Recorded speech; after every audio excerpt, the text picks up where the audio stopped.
sunburn. Everywhere I go, I'm in the spotlight. This is a good life. I'm living bold. This is what it looks like. On the tip of the world.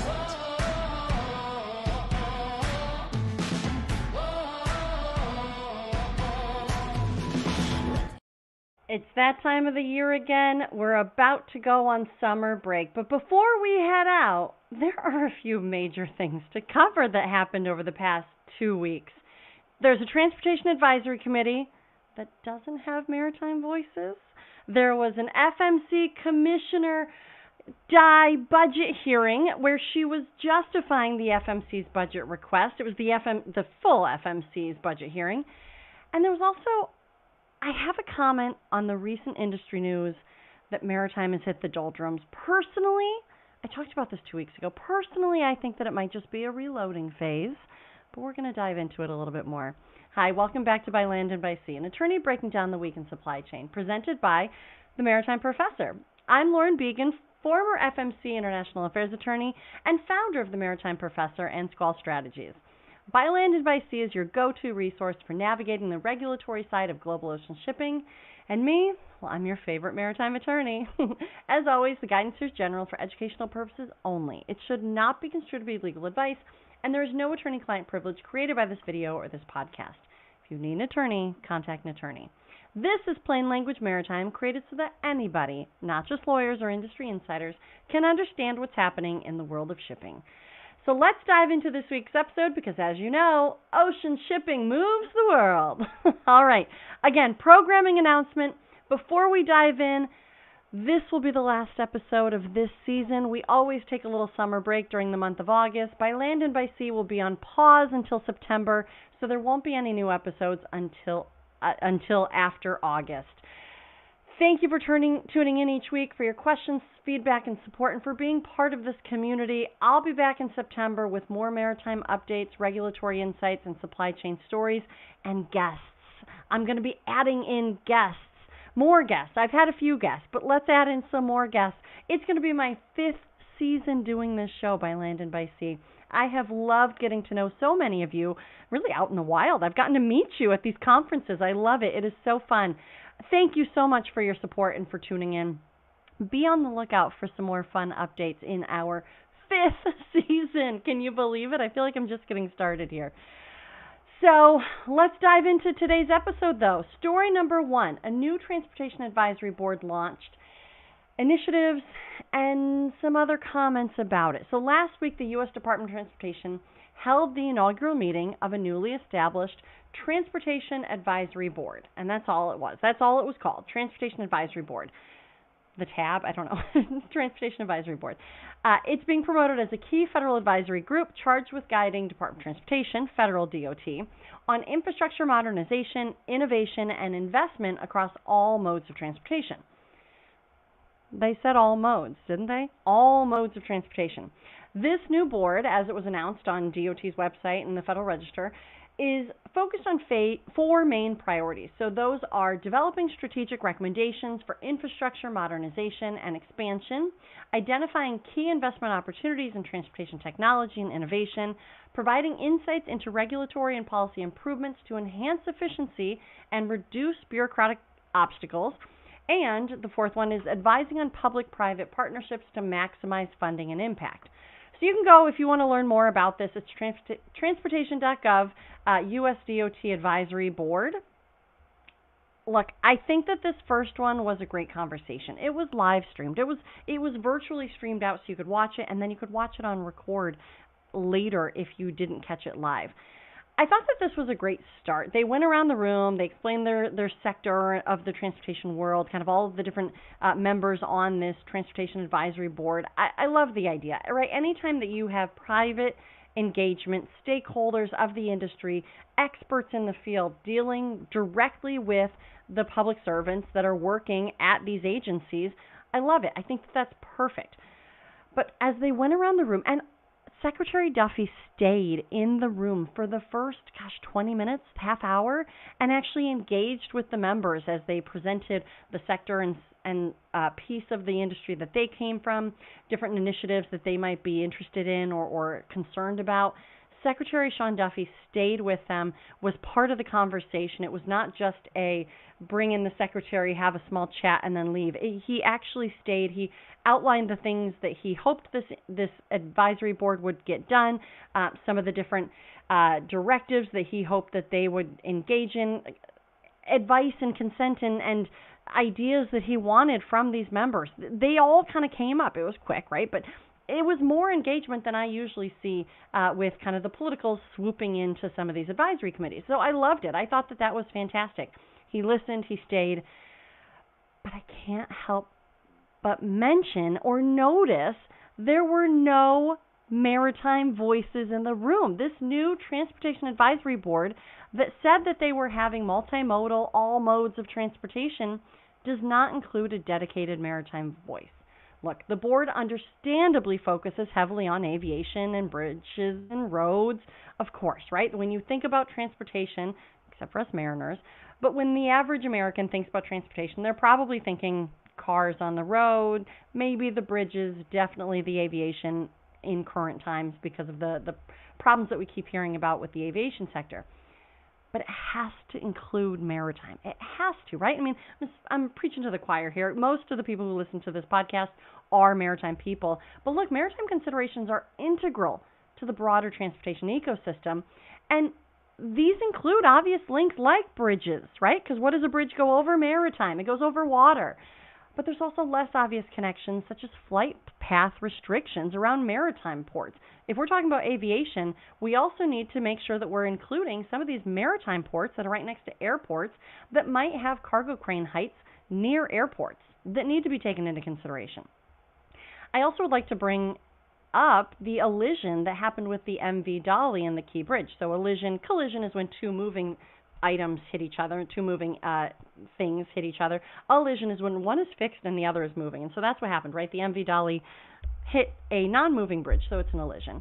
But the elision of the MV Dolly with the Key Bridge, it underscores, obviously that wasn't necessarily a maritime navigation safety thing, but it kind of was. I mean, if there had been perhaps more updated dolphins around the base of the bridge, maybe that would have made a difference. And I'm not going to go into the MV Dolly. I'm just trying to raise the issue that it underscores how critical bridge clearance, perhaps, bridge, protection, and the maritime navigation that goes all around, because that's worst case scenario on a vessel hitting a bridge. And so this is all coming back to my point of a transportation advisory board that does not have maritime included is a big, big miss. However, I don't want to lose the good for the perfect. I want to make sure that, look, there's every sector, every transportation mode is probably saying something similar that might have been missing. I think that there might have been buses might not have been included as well. I think I saw somebody say that. Admittedly, maritime is a whole category, but look, I love a federal advisory committee. I think that they are so crucially important to engaging with the private or the private entities, engaging with the public entities. I think that this is so important for the Department of Transportation to hear from the industry stakeholders. But it's so important that they hear from the maritime side too. But again, I'm not going to lose the good for the perfect here. This situation illustrates why maritime stakeholders need representation in all transportation policy discussions. Ignoring maritime voices risks overlooking these vital safety and infrastructure issues that might not be automatically thought of if the maritime voices aren't in the room, right? If you're thinking about aviation, you're probably not thinking about maritime. But I can tell you that airport that's next to a maritime port is definitely thinking about maritime and the things that are involved there. That's where we get these fixed arm ship shore cranes coming into the conversation. You see that down at Port Everglades. You see that up here in Port Boston. There's other ports around the country that have similar restrictions. So these are just things that I would love to see maritime added to this Transportation Advisory Board. But I'm excited to see where they go. I am cheering them on. But I want to say that there was something that was very encouraging with this new group and this new presentation of this Transportation Advisory Board, is that it was live streamed. This inaugural meeting was live streamed. And I can't say this enough, but that is real-time transparency and should be used as a model for other advisory bodies generally. Currently, the MITSNAC, which is still waiting to get started with the new administration, but the Maritime Transportation System National Advisory Committee only opens for a small portion of their full member meeting for public comment and public engagement. Admittedly, they never quite get a lot of engagement or submissions to appear before the MITSNAC in their full meeting. But look, maybe it's because it's not entirely virtually streamed, and it's hard to kind of know what happens there if you aren't there in the room or you're not part of it. Look, it's always a struggle. I want to say it's always a struggle to get public engagement. There are so many examples of comment periods from agencies asking for submissions, and then they get low numbers of comments filed. That's the trouble always, right? But this transparency is essential, and I think that transparency has been a consistent focus of mine across maritime regulatory bodies, and something that I always point out when I see it done well, because I think that it's a fantastic thing. I've talked about them a lot, but the Federal Maritime Commission's National Shipper Advisory Committee is leading by great example because they are always live streaming their full membership meetings. Once a quarter, you can almost bet on NSAC having a public meeting where you can tune in and see what they're talking about and see what initiatives their subcommittees are working on. It is so great to see that level of engagement because they're expanding beyond just the members of the committee and engaging with everybody else, admittedly maybe small numbers, but everybody else who might be interested, allowing this interested public to be a fly on the wall during these important discussions and to just have a perspective on what they are talking about or how these advisory committees work. Something that I would love to see across the board for all advisory committees. But look, of course, subgroups and working committees naturally conduct detailed preparatory work, and those aren't live streamed necessarily. NSAC doesn't live stream those, but it's these full committee meetings that really, I think it should become a new standard to live stream them because it really builds that trust and encourage engagement. It's so important to open those virtual doors and allow the public, usually people who are just curious and trying to learn more about the agency or the work of the advisory committee. But let's keep that transparency coming. Great job with the Transportation Advisory Committee by also engaging in this live stream. But let's get Maritime connected to it, right? I don't want the perfect, I keep saying this, I don't want the perfect to be the enemy of the good on this, so I applaud their work, and I'm going to continue to cheer them on while watching their virtual meetings. I also want to take a minute to talk a little bit more about the MITSNAC, not from a transparency perspective, but I do want to mention, I guess it's a little bit transparency connected, in a good way. So MITSNAC, as I said, is the Federal Advisory Committee that advises the Secretary of Transportation, so Secretary Sean Duffy, through the Maritime Administration. So right now it's Acting Maritime Administrator Sang Yi.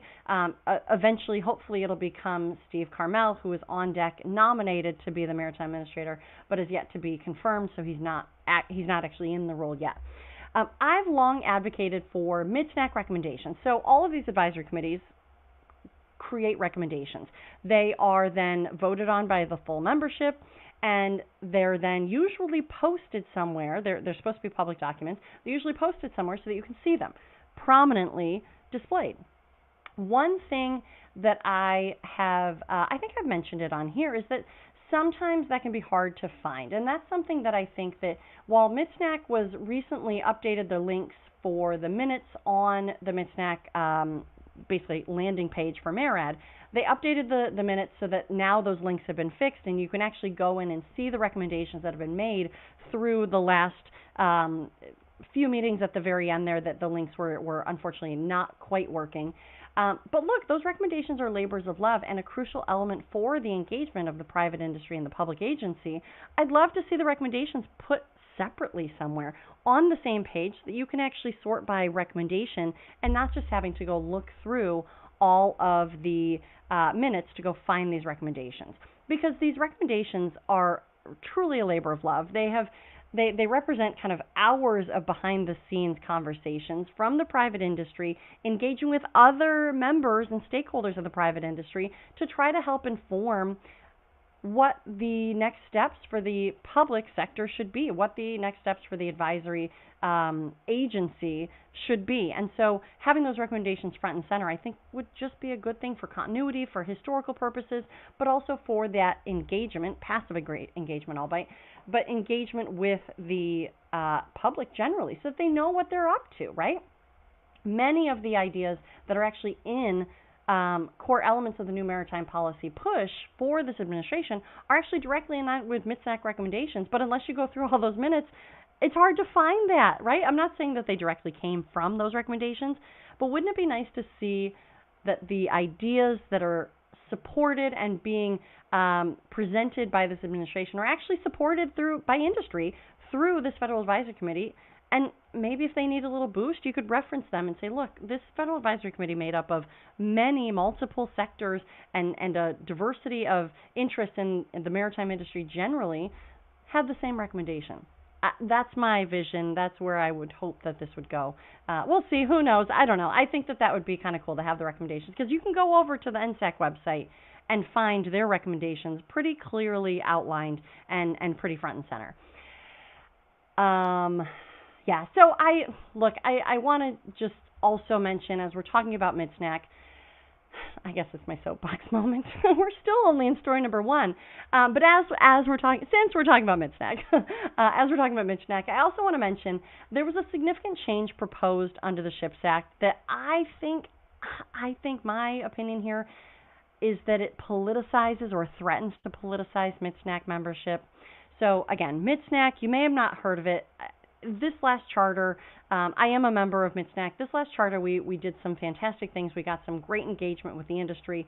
I hope that you go look at these minutes, because you'll see that the recommendations are very much in line with some of the things that the industry or that the administration is trying to push through that is industry supported. But this amendment, this modification under the SHIPS Act, would shift appointment authority, so who gets to select the members, for at least 6 of those members of this otherwise 20-ish member body from the Secretary of Transportation, which is actually, through MARAD, but done really at the staff level inside MARAD offices. It would change the member filling role from that MARAD staffer office to now congressional leaders, majority and minority leaders. The fear that I have here is that this potentially turns these appointments into political rewards instead of expertise-based selections. And instead of somebody self-nominating or submitting their application for nomination and consideration, it's risking the possibility where, I easily could see the largest donor gets, why don't you join this committee? I'm going to put your name up for this committee. So instead of somebody having that kind of internal drive to serve, now you have, like I said, a political reward, potentially, not maybe all, but a political reward being given out. And that could erode some of the effectiveness and potentially the independence of this group. It's something that I think we need to watch closely. I'm hoping that the language gets changed or modified somehow before the SHIPS Act goes through, because there's so many good things. There's so many good things in the SHIPS Act. And if that's where we end up with MITSNAC, then so be it. But look, I think that the way that MARAD has actually been creating membership through the nomination process, through the staffers, it's hard to get that same level of lobbying, I guess the word is, to a staffer than it is to get to the majority or minority leaders in Congress, where you maybe already have a full budget to lobby to try to get to that impact level. I only want to say I'm concerned about it, and it's something that I continue to watch, and me and probably 4 other people have noticed this. So I wanted to raise it just so that it's for consideration for anybody that might have anything to do with the SHIPS Act. I think that this one is needed to have a little tweaking on it. I'm happy to chat with anybody about that, but I think that it's been done well so far and created an independent and effective committee. So that's it. All right, let's hit story number 2. Let's keep rolling here. That was a long story number 1. Story number 2, the U.S. Coast Guard finalizes cybersecurity requirements for the maritime transportation system. The maritime industry is facing increasing cybersecurity threats, and to address this, the U.S. Coast Guard has finalized a rule adding minimum cybersecurity requirements designed to help safeguard the MTS, the Marine Transportation System, against current and emerging cyber threats that could cause transportation security incidents. So I will say, I think that the Coast Guard has perhaps been a little slow to get these in place, but the industry has been engaged in cybersecurity matters since that major cyber attack happened on Maersk in 2017. So here we are, almost 10 years later, and we have cybersecurity requirements, baseline requirements. But look, the second best time is now, right? The first best time is probably before. The second best time to have this in place is now, and here we are. So I'm happy to see Coast Guard getting these in place. The final rule applies to owners and operators of U.S. flag vessels, facilities in outer continental shelf, facilities required to have security plans in place. It requires them to develop and maintain both a cybersecurity plan and a cyber incident response plan. So the cybersecurity plan includes specific security measures that are outlined in kind of three different major categories. Account security measures, which is like automatic account lockouts after failed attempts, changing default passwords, kind of baseline things that all annoy us these days, but also keep us safe in our, even Gmail, right? Every however long you have to change your password, that's part of what is a baseline requirement for cybersecurity plans. Device security measures, including maintaining an approved hardware-software list, disabling executable code by default on critical systems, keeping an accurate inventory of network systems, and documenting network maps and configurations. So getting a little technical there.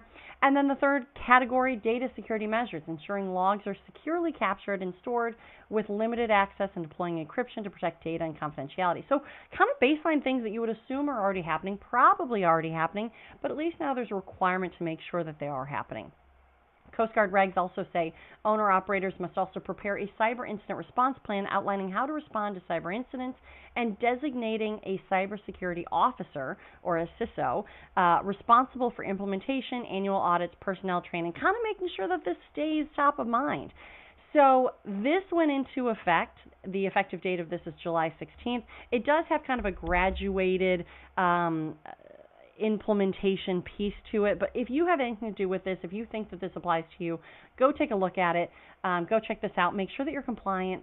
And this is important because I think that this shows that obviously cybersecurity is a thing. There are these cyber response teams out of the Coast Guard, so if you think that you might have been a victim of cybersecurity, and it doesn't have to just be ports or directly maritime. I mean, it has to be maritime related for it to be a cyber Coast Guard related things, but they have these CPT, these cyber response teams that can go and check your systems in case you think that you might be having a cyber incident, or you thought that you may have already had one, or you just want to scrub your system and make sure that you are safe. So I love this. I think that this is fantastic. I'm happy to see that these cybersecurity requirements and programs are being outlined by the Coast Guard in the protection of all of our maritime assets. All right. Speaking of protection of assets, so story number 3, TAPA Americas launched a new freight broker security standard to combat cargo theft. So TAPA Americas, or the Transported Asset Protection Association, is an industry-driven organization that develops global standards and best practices aimed at preventing cargo theft. Their standards are, I keep hearing, widely respected and used by shippers, carriers, and logistics professionals. You can get certified in these standards for TAPA, for Transported Asset Protection Association. In my mind, they really are on this cargo theft side of things. But they just recently announced the release of its landmark TAPA Freight Broker Requirement Standard. So it's a critical new framework designed to protect high-value cargo and reduce supply chain risks in today's increasingly complex, but also increasingly cargo theft aware, and unfortunately cargo theft hits happening to the supply chain. It's specifically tailored for freight brokers. There's other standards that TAPA offers, and you can actually go to the TAPA website and check that they have other standards that are free to look at and review. But it offers a structured, tiered approach to security protocols that align with the needs of shippers and carriers. For anyone involved in the shipment of goods, cargo theft, I don't have to tell you, is a serious risk and something worth paying close attention to. And I think that this is something that you should look at. Look, I shared this announcement on LinkedIn this week, and what I actually said on my post was TAPA Americas has standards related to cargo theft, which basically means that they have baseline things that you should do to help protect your cargo during its movement. I encourage you to take a look and spend some time on the website. It can be a little technical. It can be a little technical, but don't get discouraged if it seems that way. Try to trudge through. Try to keep reviewing it, because once you get past that initial look of this, oh, this seems technical, you're actually going to find things that help you in there. You're going to find that it's actually not as technical or complicated as it seems.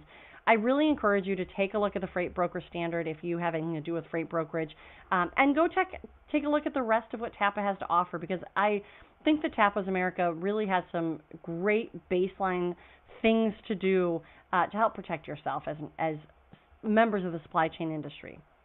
All right, story number 4. DOT is seeking industry input for the 2025 National Freight Strategic Plan. So anytime you hear strategic plan, sit up straight, pay attention, get involved, because these don't happen often. So this is the 2025 update of the National Freight Strategic Plan. Department of Transportation, U.S. Department of Transportation, published a request for information in the Federal Register, which is inviting stakeholders, industry professionals, and the public to help shape this National Freight Strategic Plan update. The NFSP, I'll just say the whole thing. National Freight Strategic Plan is a major policy document that sets national priorities, strategies, and objectives for the movement of freight across all transportation modes, including highway, rail, air, pipeline, and, of course, maritime. And I'm saying, of course, maritime because this is the same DOT that might have left the maritime off of that Transportation Advisory Board. But here we are. It's back for the National Freight Strategic Plan. All right, from the RFI directly, I wanted to read from the specific request for information. They give a little background on the National Freight Strategic Plan. It says the nation's freight transportation system is a complex network of almost 7 million miles of highways, railways, navigable waterways, and pipelines. The components of this network are linked through hundreds of seaports, airports, and intermodal facilities. This system accommodates the movement of raw materials and finished products from the entire spectrum of the ag, manufacturing, energy, retail, and other sectors of the United States economy. It goes on to say in September 2020, DOT issued the National Freight Strategic Plan. This is the update from the 2020 version. So continuing on, the 2020 National Freight Strategic Plan defined DOT's vision and goals for the national multimodal freight system, assessed the conditions and performance of the freight system and barriers to freight system performance, and defined strategies to achieve its vision and goals. The plan was developed through a multi-agency effort involving extensive consultation with freight stakeholders in both the public and private sectors. DOT has used this plan to guide national freight policy, programs, initiatives, and investments, to inform state freight plans, to identify freight data and research needs, and provide a framework for increased cross-sector, multi-jurisdictional, and multimodal coordination and partnerships. So that's from the RFI. What is DOT seeking input on here? New and emerging trends impacting freight movement and supply chain since the 2020 plan. So what's happened in the past 5 years? It has been a busy 5 years. 5 years ago was 2020. All right, the COVID years. So 5 years from now, all the things that have changed. They're asking for new and emerging trends, major challenges and bottlenecks facing freight infrastructure, innovative strategies and technologies to improve safety, efficiency, and resilience, the intersection of freight movement with climate and environmental goals, and ways to enhance coordination among federal, state, local, and private sector partners. This matters because this National Freight Strategic Plan influences long-term federal policy and funding decisions. That includes grants, permitting, and priorities for port, waterway, and intermodal infrastructure. If the maritime perspective isn't well represented during this call for information, look, critical issues like port congestion, inland waterways, international trade choke points could be overlooked. Whenever agencies ask for feedback, start getting ready. Start getting your thoughts together. They're accepting written comments, data, and recommendations from stakeholders until August 14th, 2025. This is a real opportunity for everybody that has a piece of national freight strategic policy, but also just, I'm calling on the maritime sector here, right? We want to be part of the conversation. We might have gotten overlooked with the Freight Advisory Board that I talked about earlier. Let's not get overlooked on this National Freight Strategic Plan. Let's get our voices together. Let's get going. Let's get our RFI comments in on this. Look, if we care about the future of America's freight network, and we definitely do, we have to ensure the maritime voices are heard. Let's weigh in. Get ready. Get your comments going. Get them in. All right, story number 5. House Transportation and Infrastructure was busy last week and this week. So last week they had a hearing with Department of Transportation Secretary Sean Duffy. We were talking about DOT quite a bit today. Last week the House T&I Committee had a hearing featuring Secretary Sean Duffy covering the Department of Transportation's priorities and fiscal year 2026 budget requests. So while the hearing covered a broad range of transportation topics, several key maritime-related issues stood out. So Secretary Duffy reaffirmed strong support for the American maritime industry. He emphasized the critical role of the Jones Act in preserving U.S. maritime jobs and economic output. You may have seen this mentioned if you follow LinkedIn and you follow some of the maritime voices on LinkedIn, because when Sean Duffy made this statement that the Jones Act plays a critical role in preserving U.S. maritime jobs and economic output, these maritime voices were celebrating. They were celebrating the Jones Act mentioned because the maritime voices in the U.S. like to see, as kind of a general statement, like to see the Jones Act supported by Department of Transportation and Maritime Administration. I mean, it's something that those agencies are responsible for. So that you might have seen the celebrating on LinkedIn from that. But also, Sean Duffy in the hearing acknowledged the administration's commitment to revitalizing U.S. shipbuilding as part of the president's executive order. We've been talking a little bit about, we haven't heard a lot about shipbuilding. I guarantee you it's still moving forward. It is still moving forward. Secretary Duffy talked about that. And he also indicated ongoing efforts to supercharge funding and remove barriers to domestic shipbuilding. Port infrastructure also came up. Secretary Duffy recognized the challenges faced by ports in securing timely and efficient grant funding, specifically mentioning improvements underway to streamline the PIDP, so the Port Infrastructure Development Program. He pledged to accelerate permitting and grant processes so vital port projects can move forward faster, supporting economic growth and national security. And the Secretary also addressed workforce concerns. He stayed more on the aviation side, but he did highlight efforts to expand and retain air traffic controller workforce and underscoring the broader need for investment in transportation infrastructure, which includes ports, waterways, and intermodal connections, and ensure the resilience and competitiveness of America's transportation system. So committee members of the House T&I Committee raised concerns about delays in the grant awards, right? That's why it was a major issue here, and infrastructure projects impacting port and maritime communities. Admittedly, maritime was not the top priority. There was a lot of talk about aviation and roadways and highways and bridges, but maritime did come up, and Secretary Duffy said that he was committed to working collaboratively with Congress to improve transparency and expedite funding. The hearing reflected a shared recognition that maritime infrastructure is essential to the nation's supply chain and economic security. Overall, it was a great hearing. Secretary of Department of Transportation did a great job. Sean Duffy did a great job. The committee seemed well informed on the topics, which I always love to see because you don't always see that in some of these committees.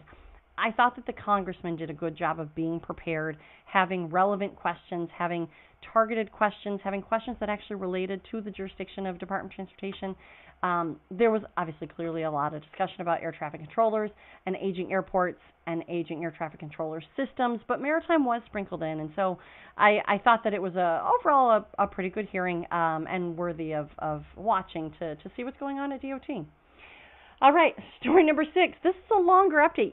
I meant to do this episode last week, and then we just kept having things trickle in of things that I wanted to cover, and then I saw that we were about to have the FMC's budget request hearing this week, and so when this episode was going to air last week, I wanted to make sure that we captured it because before we went on break. So here we are. This is story number 6. This was added on to the episode that was supposed to air last week, and now here we are doing the whole thing this week. So the House hearing, Transportation and Infrastructure, like I said, they were, this was another subcommittee. This was Coast Guard and Maritime Transportation. So the House and their subcommittees were busy this week is how I guess I should frame that. But earlier this week, Future of U.S. Maritime Part 1, Review of the FY 2026 FMC Budget Request. So this is where Commissioner Dye testified in support of the FMC's requested $40 million budget for FY 2026. We still don't have her named as the chairman. I think that Commissioner Dye is fantastic. I would love to see her be the chairman of the FMC. She has been there for over 20 years now. She has such long history with the ebbs and flows of the FMC and did a great job representing the FMC at this budget hearing. I'll note that the name was named Part 1. This is just an aside, which made me think, okay, well, what's Part 2? Are they going to have a conversation with the Democrats of the FMC, right? Are they somehow splitting this? We're going to have Commissioner Dye in the majority with the 1 seat and the minority with the 2 seats of the Dems. And then it got me thinking a little bit more. No, usually what happens in this Coast Guard and Maritime Transportation hearing is that they have both FMC and MARAD. They only had FMC, and so my hunch is that Part 2 is probably just the MARAD conversation. So for MARAD's budget, we had DOT budget with Secretary Sean Duffy the week before. I think this Part 1 is FMC, and the Part 2 will then be the MARAD conversation. But the key highlights from this hearing: budget justification and agency efficiency. So Commissioner Dye emphasized that this flat, so it's a flat $40 million request, so it's unchanged from last year, is essential for salaries, operational needs, and modernizing the agency's outdated IT infrastructure. The last time that the IT was really updated in a significant way was under former Chairman Mario Cordero, who's now the Executive Director of Long Beach. When he was there, we had a whole overhaul, and we actually got updated computers because we had some pretty old computers when I was working there. IT infrastructure is always something that is a concern and something that needs to be continually updated, and so I think that was something that she brought up as part of the $40 million request and why it needed to be $40 million. I'll also have you know that a lot of that $40 million is staff and salaries, and it really doesn't go that far. They don't have a lot of people that work there. The FMC is small, but she noted that it's agile, and it has kind of reorganized or reconfigured, I guess I would say, its enforcement and competition offices, which makes it better equipped to act swiftly and be a little bit more, I don't even want to say thorough, but effective in its competition review. Because, as I keep saying, the FMC, it's an independent regulatory agency, but it it is the competition authority watchdog. It's watching the supply chain and the anti-competitive or monopolistic behavior, which is said another way is the competition happening in the ocean shipping side of things. So in the hearing, the congressman really hammered on the flat budget request, saying, well, if you have all this authority and all these new authorities and, it was OSRA 22 and we gave you all this new stuff to do and you're saying that you're doing great with the budget, well, then maybe that's it. Maybe you don't need any more money. Even if it's a flat budget, look, of course, Commissioner Dye had to be supportive of it, right? This is something that the FMC is asserting. They had guaranteed that they had to work closely with the administration when they're submitting these budget requests. In a world of DOGE and cuts across the board of the federal government, to have a flat budget request, I think actually is saying something positive about the FMC than it is, because the FMC potentially could have submitted a lesser budget. They really run lean. I'm telling you, they run so lean. So having a flat budget, they should have supported, they should have put forward and had administrative support for a higher budget. But look, that's what we're at here. In this world where everybody is kind of budget cutting, with the FMC able to put forth a flat budget from last year, this $40 million, I think that says good things. But look, let me be clear and let me say what Commissioner Dye probably couldn't say. Yes, the FMC needs more money. The FMC needs more money. They have gotten so good at doing more with less, but they've been doing that for 20 years. They need more money. $40 million. That's the entire agency. That is a line item for other agencies, and that is half as much as grants are given out. $40 million. Think of that. You have some projects that have $10 million, and you have some projects that have $200 million. This entire agency has $40 million. When I was there and we were going through federal furlough times and these federal furlough Fridays, we were cutting magazine subscriptions, if that gives you an indication of just how lean this agency runs. Anyways, so let's look at the number. Here's numbers here to kind of illustrate this point, because this is pretty remarkable, and I really want to hit on this because, like I said, this is something that I think needs attention. The FMC has, through this conversation of the hearing, it was said that the FMC has lost 26 employees due to the early retirement buyouts or this whole process of kind of reduction of force. So they're dropping from what I think was about 140. I think that's where I think last year or the year before, we were hearing that in some of the budget hearings, that they were right around that 140, maybe 150 mark. So if they lost 26 employees, we're starting to look at maybe the 115, 120 is what their numbers are.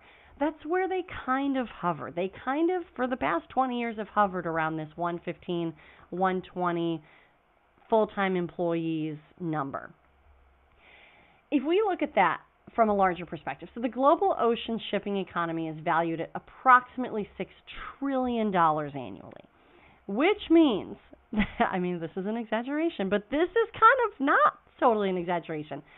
If each FMC staff member is responsible for a part of that global ocean shipping economy, you are looking at $50 billion per person that the FMC individual employee is responsible for. I mean, it's obviously an exaggeration, but the world that the FMC is overseeing, this U.S. connection to the global ocean shipping economy that they are the competition authority for, and they only have 115, 120 people maybe, and they're only getting $40 million to do their job, and they're being given all of this new authority under OSRA. They're being, under this budget reauthorization, they're going to have potentially 2 new advisory committees, a ports advisory committee, a seaports advisory committee, and an ocean carriers advisory committee, which is going to take staff to manage and administer and kind of facilitate. They're being asked to do more with the same amount, but they've been doing that for years. They've gotten really good at it, but that doesn't mean that they don't need more money, right? So, look, I went back, so I remembered when I was there in kind of the mid-2010s, I looked back at 10 years ago. So the fiscal year 2015, their budget request was $25.7 million. Now they're up to $40 million. That increase over just 10 years is $14.3 million. And I don't want to diminish. We're still talking about millions of dollars here. But it's only increased by $14.3 million. And it's kind of a modest rise considering the scale and complexity and the amount of people that know what the FMC is, who they are, and what they do, and the amount of shippers that know what they do and who they are, and that are filing complaints, rightfully so, because this is the venue to file some of those complaints. And yet their budget hasn't really risen to the occasion that they're being asked to rise to. And so, like I said, things that Commissioner Dye maybe perhaps couldn't have said while she was on the hearing the other day, I think that these are things that need to be part of the larger conversation. Other things that came up in the hearing, though, OSRA 22 implementation progress. Commissioner Dye reported strong progress implementing OSRA 22, of course. They're including final rules on detention demurrage, billing, and unreasonable refusal to deal. She mentioned that the litigation is ongoing for some of those rules, but carriers are already complying and enforcement is active. And the detention demurrage rule has become kind of commonplace in the overall world. We went from, I always say this, a world of the Wild Wild West where you could have a bar napkin that says $2,000 on it and sent across the table and say, here's your charge for demurrage, to now there are 20 invoice requirements so that you can actually check the work of the demurrage bill or demurrage or detention bill so that you can actually make sure that it lines up, that it makes sense. So she talked about that. Charge complaints. Since OSRA's passage, over $5 million in disputed charges have been refunded or waived, many voluntarily, because of this FMC charge complaints process, which was directly created under OSRA 22. So the Commission plans to introduce the new rulemaking to streamline these challenges even further and formalize rapid charge resolutions. We've talked about that in the past. I think we're going to get a little bit more into charge complaints. Is it all charges? Is it only D&D charges? But what I want to remind you is that one of the executive orders that came with this new administration is that there is a 10-to-1 repeal. Under Trump 1, there was a 2-to-1 repeal. Under the current Trump administration, there's a 10-to-1, which what that means is that for every one new government agency action or rulemaking, the agency has to repeal 10 government actions or rulemakings. The FMC runs lean on that too. They don't really have 10 agency actions to repeal, so I think they have to get strategic on what they're going to be repealing because they don't have a lot of fluff there in things that they can repeal. They have always taken a more lighter approach to monitoring and regulating the global ocean shipping world that deals with the U.S. So as they approach this charge complaints rulemaking, know that they have to be very careful with when and how they do that because they're going to have to repeal some stuff too. Flag convenience investigation, that came up. Commissioner Dye detailed the ongoing investigation into this flags convenience. So what are those? They're foreign flag vessels operating under countries that have more minimal regulation. The concern being that lower oversight could potentially jeopardize vessel reliability and safety, undermining U.S. flag operators or undermining just the overall safety and security and fairness and just general favorableness of global ocean shipping. So this is something that I think also falls squarely under the Foreign Shipping Practices Act and Section 19 of the Merchant Marine Act of 1920. We've talked about both of those before, but that's what gives them their authority to take corrective action on unfair or unfavorable shipping conditions. These flags of convenience are being purported to be part of something they're investigating, right? They haven't said that it is for sure, but something that they're investigating. Is there some sort of corrective action that the FMC should and could be taking here in flags of convenience? FMC is looking into it, and Commissioner Dye talked about that. Foreign competition and carrier dominance. Lawmakers pressed Commissioner Dye about foreign state-backed carriers, particularly those subsidized by China. They talked about the controlled carriers list, and they raised concerns about fair competition and national economic security. Commissioner Dye confirmed that 5 of the 6 controlled carriers currently registered. Actually, I think that they are all. I think that that's, I want to pause there. Either way, most, if not all, of the controlled carriers on the FMC list are Chinese-backed, and noted that the Commission was actively monitoring for market manipulation and anti-competitive behavior. That's what this controlled carrier list is all about. So 50% or more, so more than half, either owned or controlled by a government entity, and boom, you get landed on the controlled carriers list. So that's what we're talking about here. And what happens is if you are more than 50% owned or operated or controlled by a government, and sometimes it can be a collection of governments, but a government or governments, the concern is that there might be unfair subsidization of that otherwise competition, private business, and so you get landed on this controlled carriers list so that you can be kind of watched by the FMC to watch for market manipulation and anti-competitive behavior, dropping of rates in not a economically supported way, but in a subsidized by a government way. That's kind of the intention there. So staffing and leadership challenges, of course, came up, right? The FMC is still reeling from the impact of the federal deferred resignation program. Like we talked about, it led to a nearly 20% reduction in staff, which the number that they were talking about was 26 staffers. They are still currently without a chair with the departure of Chairman Sola, who just left June 30th, so just almost a month ago. 2 vacant commissioner seats, so both of those are Republicans. So as we've talked about, 5 commissioners at the FMC, 3 of the leading party, 2 of the minority party. We only have 1 of the majority party, and that's Commissioner Dye. So the 2 missing seats that we have are Republican seats. However, Commissioner Dye reassured Congress at this subcommittee hearing that the agency remains fully operational and is still coordinating with the OMB and OPM to hire key replacements, particularly in enforcement and economic analysis. She also talked about bipartisan support and reauthorization momentum that came from the conversation generally. Members from both sides of the aisle, including Representatives Johnson, Garamendi, and Carvajal, reaffirmed strong support for the FMC's mission. I keep getting asked, do you think that the FMC is going to stick around? They're having this reduction in force. They're having a flat budget. They don't have a chairman. They've been missing this Republican spot, and now they have 2 Republicans missing. Is all of this tea leaves that we should be reading? And I don't think so, especially with public comments by Congressman Johnson, Garamendi, and Carvajal. They are strongly still supporting the FMC's mission. They praise the agency's implementation of OSRA, and they emphasize the importance of this consistent oversight, this increased funding, or the need for increased funding here, and this reauthorization package to bolster the agency's future.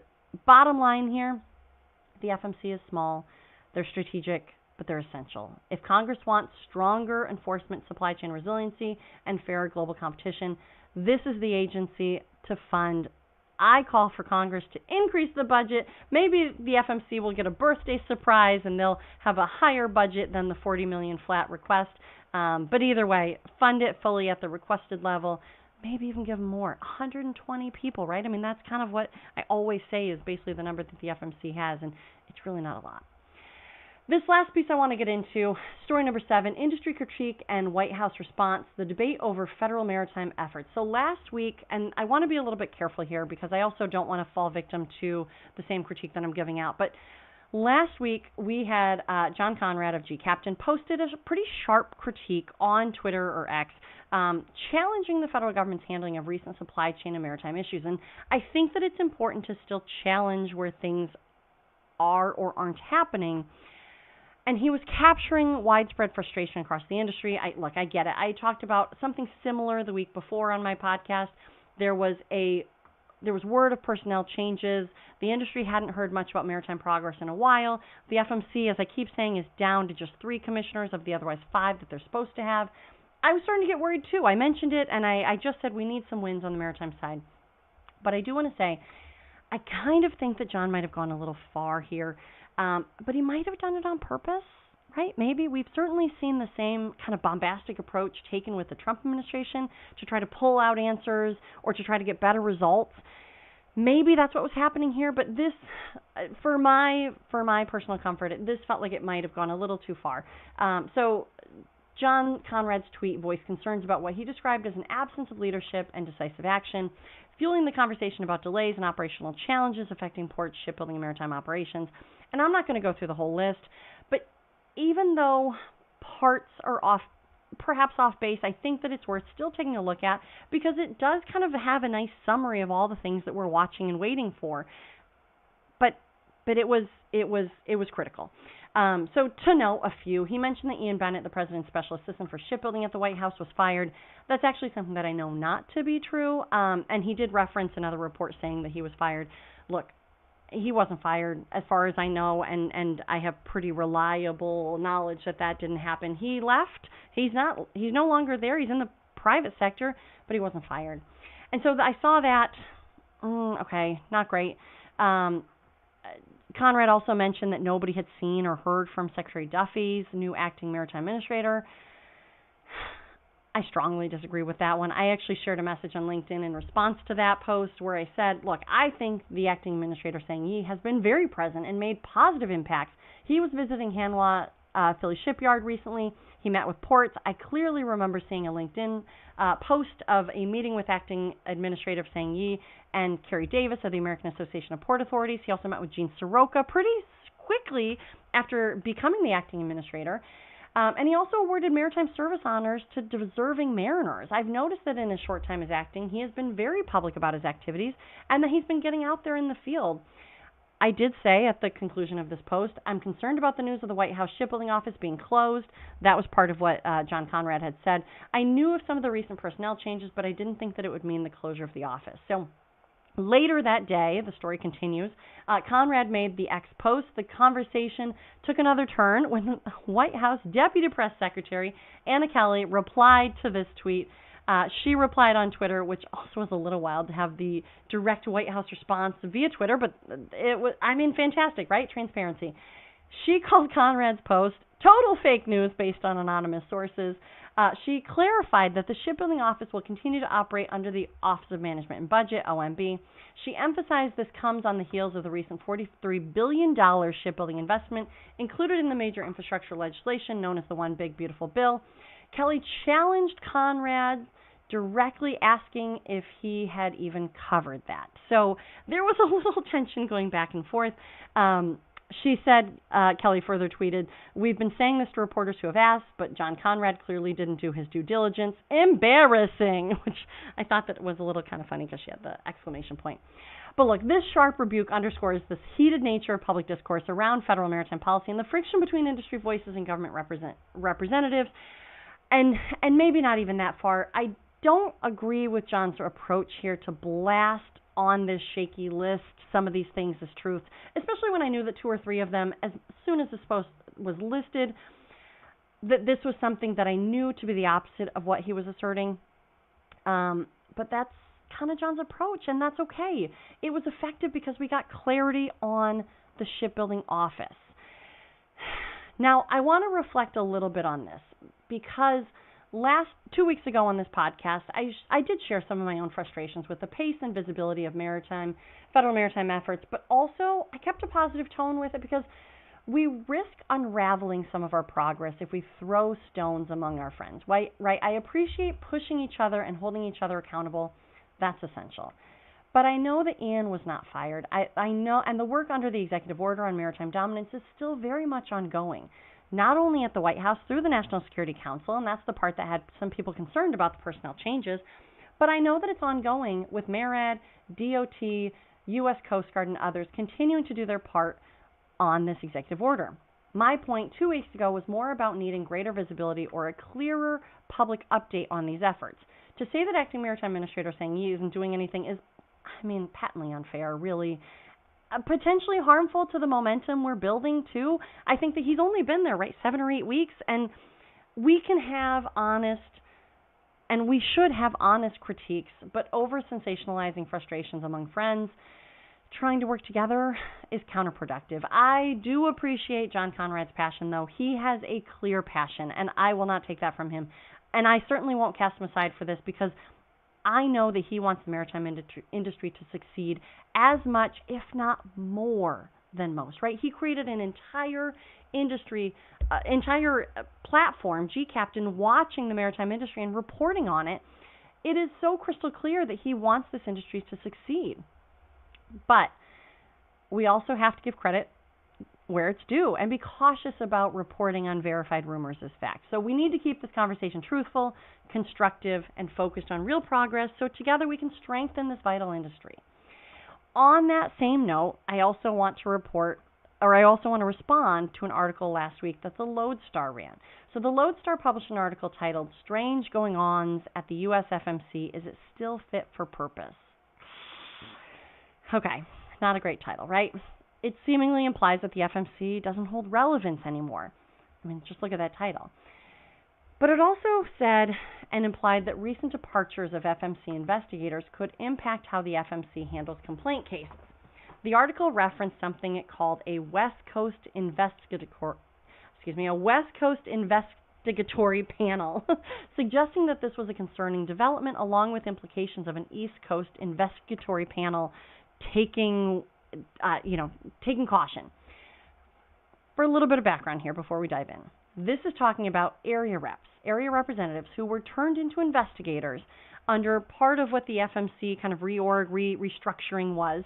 I believe that's what these investigatory panels are referring to, but let's set the record straight here. There is no West Coast investigatory panel at the FMC. There's also no East Coast investigatory panel, so that is patently false. That is not a thing.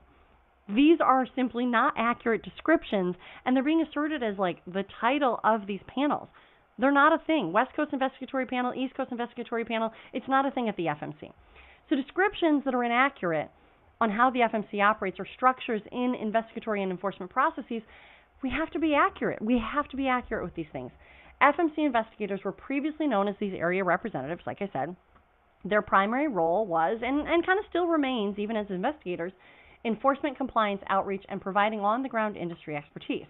Recently, these roles were renamed to investigators, like I said, but this reorg did not create separate investigatory panels or regional factions. And actually, at the National Shipper Advisory Committee, you might have seen there was a discussion about whether these investigators should return to headquarters in D.C. or remain in the field. And I think that's what this whole article is I think that's kind of what they're talking about here. But that internal operational discussion does not reflect any regional divisions or investigative panels at the FMC, right? That's not, these investigators were not composed of West Coast panels. It's simply an operational matter concerning how best to maintain effective industry outreach and regulatory oversight, right? Should the investigators stay out in the field or should they go back to D.C.? Perhaps they should stay out in the field. I think that there is value to keeping investigators and area reps out in the field, but things were being reorged kind of federal government-wide, right? So docketed complaint cases at the FMC are not handled by investigators. That is something that this article also gets wrong. These formal complaints are managed through established legal procedures involving administrative law judges and small claims officers. We've talked about that. If you want to file a complaint at the FMC, you want to file a lawsuit, it will go through administrative law judges or small claims officers as kind of your first stop. The suggestions that if investigators are leaving the agency or departing the agency could somehow influence case adjudication and their ability to review cases and cases filed at the FMC completely misunderstands how FMC's case and jurisdictional judicial side of things, like how that whole process works. That's not what the investigators are there for. They do not review the cases as they come in, as these as these complaints are filed with these FMC. They don't take the lawsuits. I'm bringing this up right after the tweet discussion because, again, I think it's essential for industry press and stakeholders to have accurate information. Mischaracterizations can cause confusion, misunderstandings, and they can undermine the very regulatory oversight we all rely on. I think it's so important to stay clear, focused, and informed. Look, maritime is an interesting industry. We're resilient. When things get complicated or take a turn or get shaky, Maritimers don't go running. We dig in, we recommit to the cause. It's time for us to do that. We've been given this opportunity of a lifetime to reinvigorate maritime. Let's keep pushing, but let's keep pushing together. Let's quit with the cheap shots. Let's make sure that we have our facts straight before we publish stories that draw conclusions. We can't have materially incorrect summaries leading the discussion. We need to make sure that when we throw shots, that they are critiques that help push things forward. And admittedly, the tweet did do that on some fronts, so it got the job done. But let's just be careful here, right? We're all among friends. Maritime as a whole is among friends. We're all trying to get this done. So let's use these next few weeks as Congress is on their recess to reset our own maritime interests. Let's come back in September ready, refocused, and reunited. Maritime is ready. Let's go. On that note, I'll mention again my programming note. This is my last episode before a short summer break. By Land and by Sea will return in September. Thanks for listening and being a part of this community. I really, truly appreciate each and every one of you. Enjoy your summer, and I'll see you back here with new episodes in September. If you like these episodes, be sure to follow, subscribe, and even leave a review. Want to go deeper on these topics or bring this kind of insight to your team? Visit themaritimeprofessor.com to explore corporate trainings, tailored briefings, and on-demand webinars, all designed to make complex maritime regulations practical and easy to understand. And if your organization needs help navigating the legal and strategic side of ocean shipping, head over to Squall Strategies. That's where I provide my consulting services, regulatory guidance, and policy support for clients working with the federal government across the global supply chain. As always, this podcast is for educational purposes only and is not legal advice. If you need an attorney, contact an attorney. Until next time, I'm Lauren Beagen, the Maritime Professor, and you've just listened to By Land and by Sea. See you next time.